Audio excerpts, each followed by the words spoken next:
Po vakarinės treniruotės paskelbsim, nes dar yra treniruotė, kad nebūtų, kad trauma ar dar kažkas, ar susirgti gali, pavyzdžiui. Kavaliauskas tikrai nežais, neserga, nėra treniruotės į temperatūrą. Tai Jonas Valančiūnas turbūt dabar tik...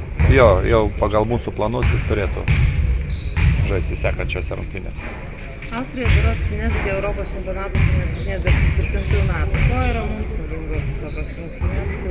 Visos rungtynės naudingos, pasiruošime su kiekvienu varžovu kitokiu gali išbandyti kažkokius variantus. Mes paskutinėse treniruotėse daug dirbom aikštės gynybą, dar ten kažkokią kitokią gynybą, tai vat būtent ir pabandysim.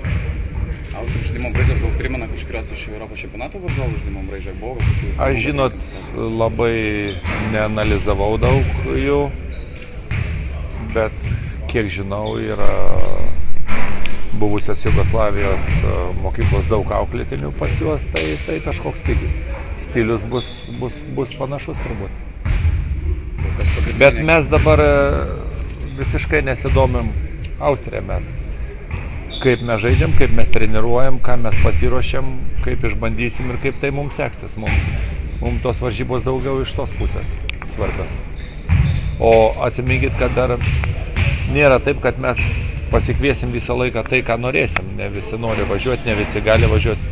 Yra įvairūs turnyrai ir daug įvairių dalykų. Taip kad šiais metais pakankamai susidariam su tom problemom dėl varžovų pasirinkimo. Neturim ir tų paskutinių rungtynių namuose, kurias planavom. Taip kad čia sukamės taip, kaip galim. Ar Jonas Valančiūnas po vasaros pratybų Toronte kažką naujo išmokęs iš lygiatio?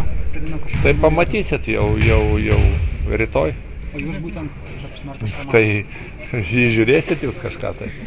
Kol kas ketvirtojo numerio pozicijoje nedaug eksperimentų buvo, ar tai reiškia, kad esate pilnai patenkintas Jankūno Sabonio žaidimą, ar galime tiesiog gal slepia čia Europos čempionatą kažkokius sprendimus? Tikrai negaliu pasakyti, kad nepatenkintas. Visą laiką nori maksimumo, bet iš kitos pusės, kad mes ir neturim didelio pasirinkimo.